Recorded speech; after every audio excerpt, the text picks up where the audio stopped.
Welcome to Stand Up for Doctors. I'm your host, Kim Downey. Thank you very much for joining us. I'd like to welcome Doctors David Fessell, Wendy Schofer, Gretchen Rickards, and Tracy Davis. Thanks for joining us today, my friends. Great to be here. Happy to be here. Great to have you all. Well, this is a very special and fun 50th episode edition where we'll be introducing you to Improv for Doctors. We'll go around with each guest briefly introducing themselves, then David will leave the group in a fun improv game or two. We'll end with a few parting words and information on how you can get in on the action if you'd like to give improv a try. So by way of introducing yourselves, I'd like you each to share a bit about your background, what brought you to improv, and how it has positively impacted your life. And David, would you like to go first? Sure. Thank you, Kim. Great to be here with all of you. So excited to talk about improv because it's had such a wonderful impact on my life. Quick story to share about this. It was almost 25 years ago now. I was a baby faculty at the University of Michigan, Department of Radiology, having to give resident conferences, teaching conferences, expected to be speaking at national meetings and maybe even international meetings one day. And small problem, I was definitely afraid of public speaking. And one day, one of my colleagues stopped by my office after I'd given a new teaching conference to our residents, our very own residents. And he said, you know, you've got some great cases. I said, thank you. He said, but it looks like you just can't wait to get off the stage. And I'm going, oh no, that's exactly how I was feeling. And he can see it, it shows, you can tell. I was like, oh my gosh, I gotta get better at this. So I thought, what can I do? And being kind of an introvert, I said, okay, I'll read some books about public speaking. And those will take you about this far. It's like reading a book about riding a bike. You know, you got to do it. You just really have to do it. Took some workshops that helped a little bit. And then a friend of mine said, you know, might want to think about taking an improv class. A lot of good things come from that. Said, okay, I've tried so many things. I'll give it a whirl. Thought I'd just take an 8-week summer improv class. But almost instantly, I could tell it was exactly what I was needing. I was terrible at it, but it was helping me get more comfortable being with other people, speaking on stage. The fact that improv is a group exercise really makes it so much easier because you have the support of other people. And I found over time that it was fun. It was fun to be on stage, fun to make people laugh. And that started weaving its way into the lectures I was giving, adding color and music and stories and jokes. And now speaking and doing workshops and facilitating is one of the things I most enjoy. And I just did a 4.5-hour workshop for executives yesterday and loved it. And so yeah, improv has been literally life-changing for me. Thank you, Kim. Wow, that's awesome. Thank you for sharing that, David. Wendy, would you like to share next? I love the way that our stories are going to wind up having like similar themes, but yet, different variations on it. And my goodness. Okay, so hi, I'm Wendy. I love coffee, the sound of laughter, and long walks with my dogs. Like just so much about me. But I think that, so much of improv has gotten me to start thinking about how I can introduce myself and be myself outside of the roles that I play. And I think that that really tells a lot about, where I started from. So I'm a pediatrician, and I found myself in yet another kind of period that I didn't recognize at the time was burnout, but it was totally burnout. So my husband was deployed. I had, early teenage kids that I was just like, listen, don't kill yourselves. I'm going out tonight. I need some adult companionship. And I wound up going to the improv studio. I just heard things about it, but I just said, I'm going to check out 101 for the improv classes. And I started taking it, and I was like, there's something here for me. There's something here where I can just get out, connect with other adults, and just kind of start playing, which really means a lot to me. So much of what it is that I do is motivated by play and fun. And I got to tell you, though, I had a really hard time when I first went through my 101 class because I still showed up as a physician, as a mom, as a pediatrician. And even though I describe myself as the pediatrician with a sailor's mouth, okay, military officer, like all of it, I was afraid of what I was going to do on stage. I was afraid of what that would look like. And so I kind of kept the brakes on for all of my scenes, and I had a really hard time. Long story short, I actually came back and did it again several years later. And I found that it was vastly different. And one of the things that really changed for me was that one of my mentors actually stopped me in the middle of the scene. And I was challenged with being a nun in New York City with my partner. And we came right into the scene. We put our hands together. We were looking up at the sky. We were on the top of the Empire State Building so that we'd be closer to God. And my mentor said, "Stop.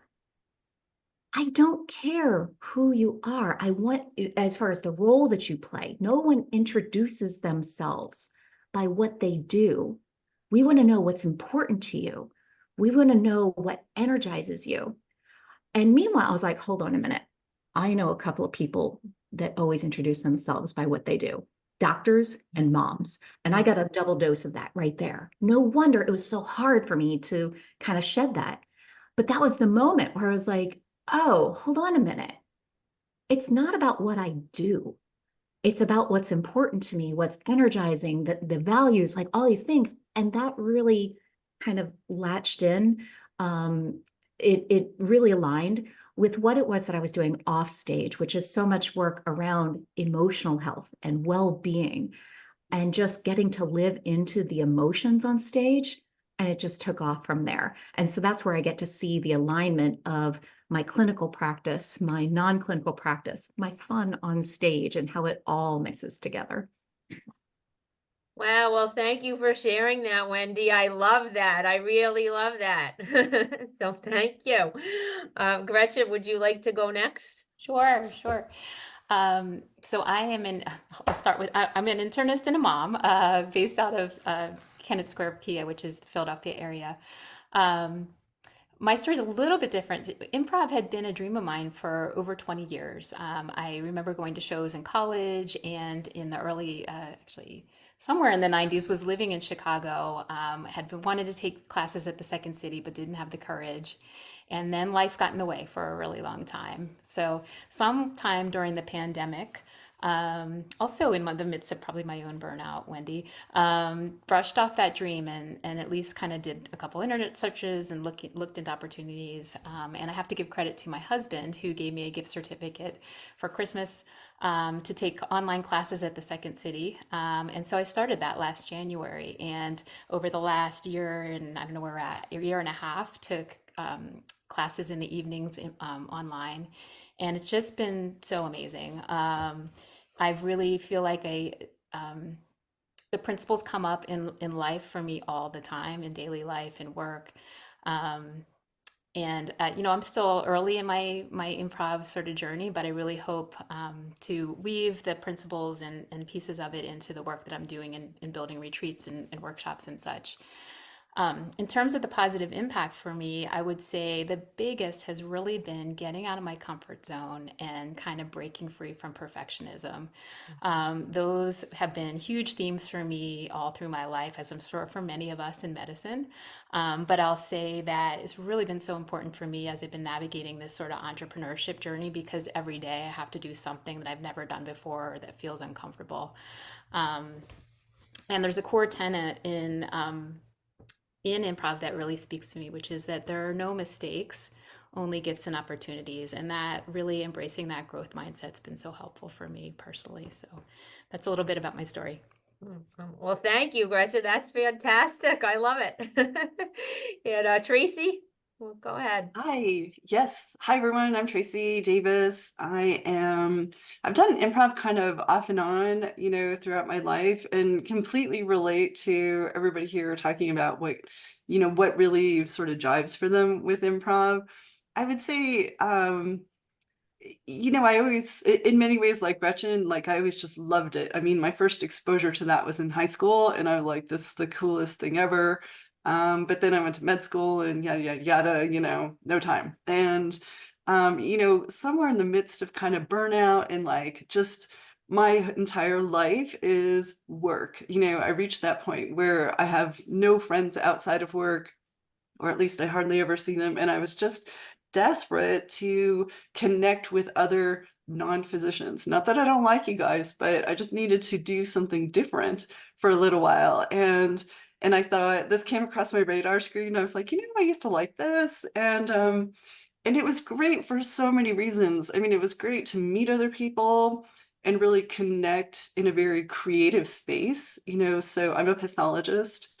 I spend all day, looking at slides. It's very analytical. It's very non-creative in a lot of ways. And I mean, some of us pathologists might argue with that, but whatever, we'll leave that aside. So, I was just kind of thriving, really wanting to thrive in a different creative space. And then, improv is just, it's that and so much more, like Wendy was saying, there are so many life lessons that you really get out of participating in improv. And for me, it's okay to make mistakes. It's okay to just make a total fool out of yourself, because as adults, we don't really play anymore.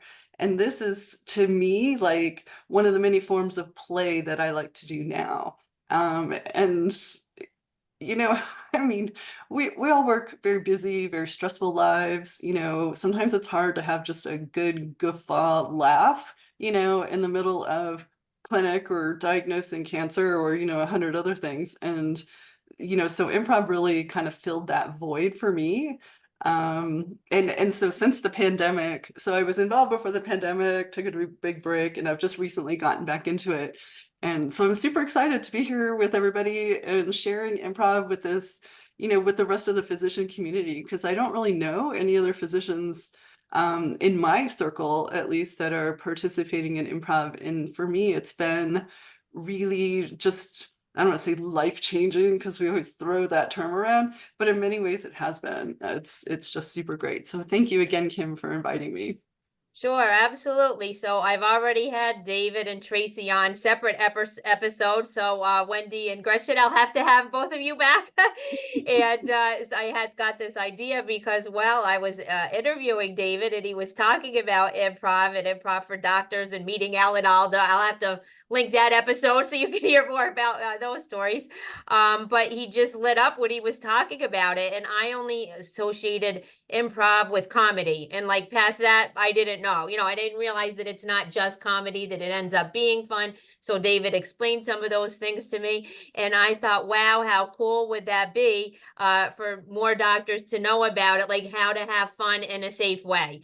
And that was how and then I knew each of you had mentioned at some point somewhere on LinkedIn about improv or in our conversations. So that's how we've all come together. So this is fantastic. And so what I'm going to do is I'll turn my screen off so I'm not a distraction, and David can go ahead and lead you in a couple games, and then I'll come back. Thanks, Kim. Before we jump into a game or two, I was just I thought I'd ask each of you if you have a favorite memory or something that sticks in your mind about the power of improv. For me, one that does initially went early in when I started doing improv. I ended up doing a couple of years, but pretty early in that journey, I can remember sitting in a meeting at work with everyone in my division. These are pretty serious meetings discussing business and protocols and these kind of things. And I remember saying something just popped into my mind, and I said something. Everyone cracked up, and I'm like, wow, where did that come from? That must be improv. Holy cow, look at that. So those fun moments when improv overflows into the rest of life. And if anything like that comes to mind for you two, or any of you, before we get started, please jump in and share another story.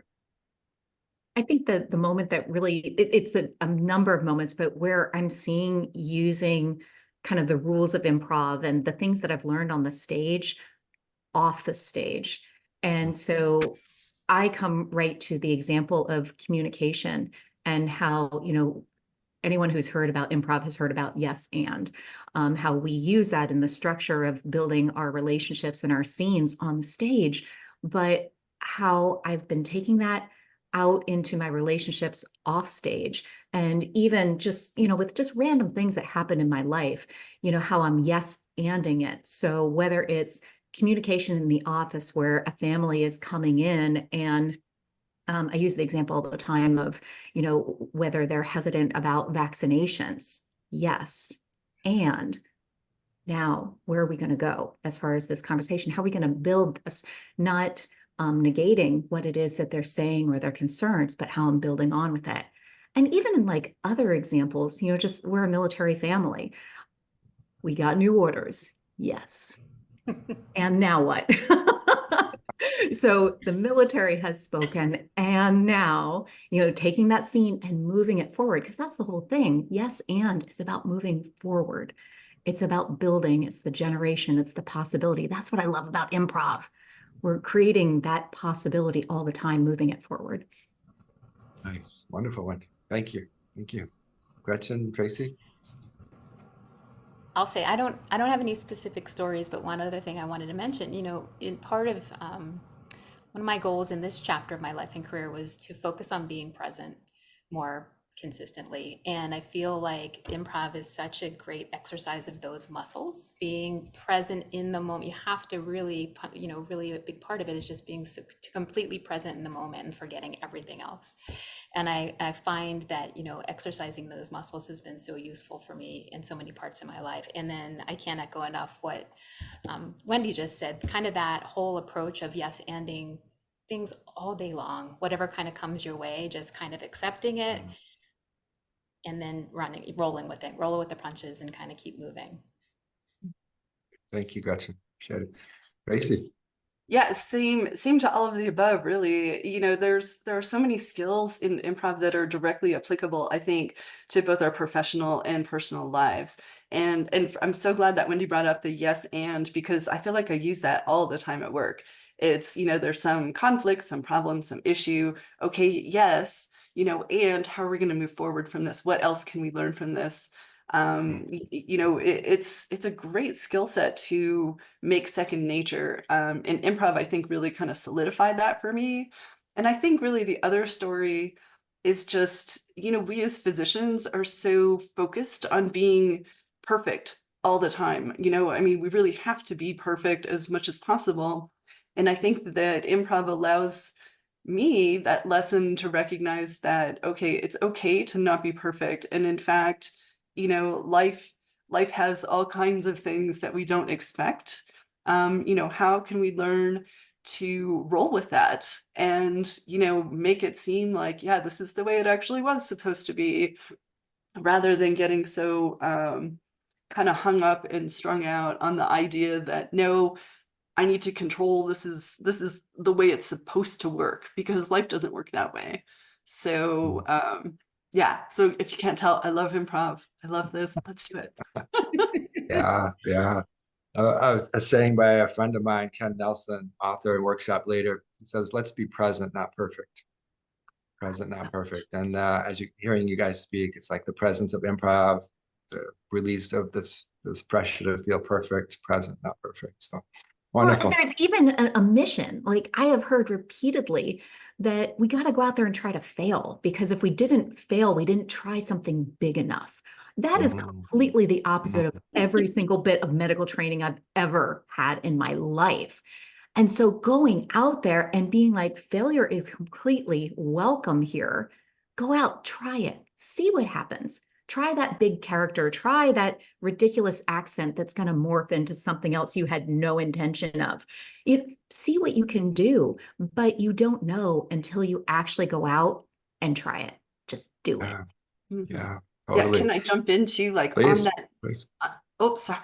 Go On that ahead, note, go ahead. Wendy, like so applicable. Like so many physicians are also entrepreneurs, and we all talk about in the coaching circles of moving out of our comfort space. Well, let me tell you, improv will move you directly out of your comfort space, and it's a great place to practice it because it's safe.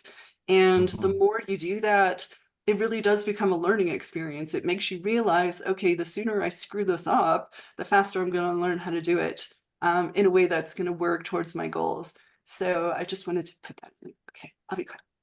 All right. Thank you. Great. So we'll do a fun improv game or two. If you're listening, this would be something very easy, very introductory type of improv games you could play with your friends, your family, your colleagues, whoever you like, your kids. So the first one is called first word, last word. First word, last word. We'll go in order of speaking here. I'll go first, followed by Wendy, then Gretchen, then Tracy. We'll do a few rounds. I'll start us off with a sentence, and then Wendy will use the very last letter of what I say to start her sentence. And we'll keep going that way. Oh, here we go. I'm so happy today is such a sunny day. You would not believe what I saw when I went out for my walk. Know what I saw outside my window today? Yes, I saw it too. The huge flock of screaming peacocks. So I live in Michigan and it's often so cloudy here, but today it's sunny and I'm just loving it. The color of the peacock feathers were amazing in that Michigan sunlight. The grass outside my window today is so green and lovely. Yes. And I wonder if the peacocks are going to play, what is that called? I don't know what it's called. I wonder if they're going to play miniature golf on the grass today. Yes, yes. I believe I see a peacock out my window playing miniature golf this very minute. Even peacocks play miniature golf and it's sunny outside. And seeing, thank you. Thank you all. A very simple game, a fun game. See how much fun we were having playing it, seeing the peacocks come up in the miniature golf, and who knows what comes up in these games. But tons of fun, tons of fun. Totally We'll try legit to one just more. break into laughter in the middle of it. Totally legit. Yeah, that's what it's all about. It's having fun here. Yeah, so we'll end on this last game. It's called One Word Story. You may have even played it as a kid. Again, I'll start with a line, and then from there, we'll each add one word to create a story that's never been told. Hmm. 4 doctors gathered for a very important meeting. Ooh, I'm going to hit the pause button. We're playing one word story, right? One word story. I just started. Oh, okay. I just wanted to make sure. From there. Yeah. Yep. I was like, I thought there was only one word. Yeah, we'll go in the same order. Sorry, I was just getting us started with the sentence, and then from there it would be one word story, but we'll go in the same order. So 4 doctors gathered for a very important meeting. Once. They Said Silly. Things. to my Child. And she was Laughing. very. loudly.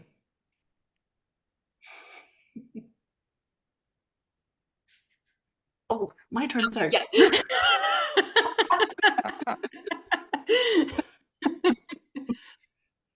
So I Do. Everything. every day to Make. Her. laugh. yes, unseen. Thank you all. Damn, I'm Fun staring at games. David going, oh, it's your turn. And I'm like, oh, it's my turn. Fun games. You can't do it wrong. Just have fun with it. Good It's all thing. about being in the moment and having fun. So a couple quick, easy, fun improv games. Kim will invite you back. Donnie will invite you back on. But so much fun to be with all of you, to play with all of you. And over to you, Kim. Well, thank you. This was really awesome. I loved it. And I love too that you even were demonstrating that this isn't perfect, right? Yet it's okay to, get confused, right? Is it one word? Is it a sentence? Who's next, right? And Perfect. it's all good and it's fun and everybody accepts each other and you just have a good time, right? It's safe and fun. And you all demonstrated that perfectly. If you'd like to go around, we could go in reverse order. So we'll go Tracy, Gretchen, Wendy, David, if you had a few parting words that you'd like to share with our audience. Oh, yeah, of course. So I purposefully demonstrated how you can screw the game up and it's still okay. But yeah, I hope this introduction really just kind of piques your interest, and maybe it will give you maybe it will inspire you to go out and try an improv class. You know, there's online classes, I'm sure there's in-person classes. It's really a great hobby, and you meet a lot of really interesting people along the way. So go try it. Go ahead, Gretchen. Oh, my turn. Okay. Yeah, I really hope everybody will give improv a try. But also, one of my takeaways as well was kind of harkens back to my own story, which is if there's something that has been sitting on your shelf that you've been wanting to do for years and years and years, just go for it. I mean, you never know what fun and joy can come from that. So, hopefully you'll kind of follow those dreams. Mm. Okay, I know it's my turn. I'm feeling this, Kristen. I keep on hearing the words permission and possibility.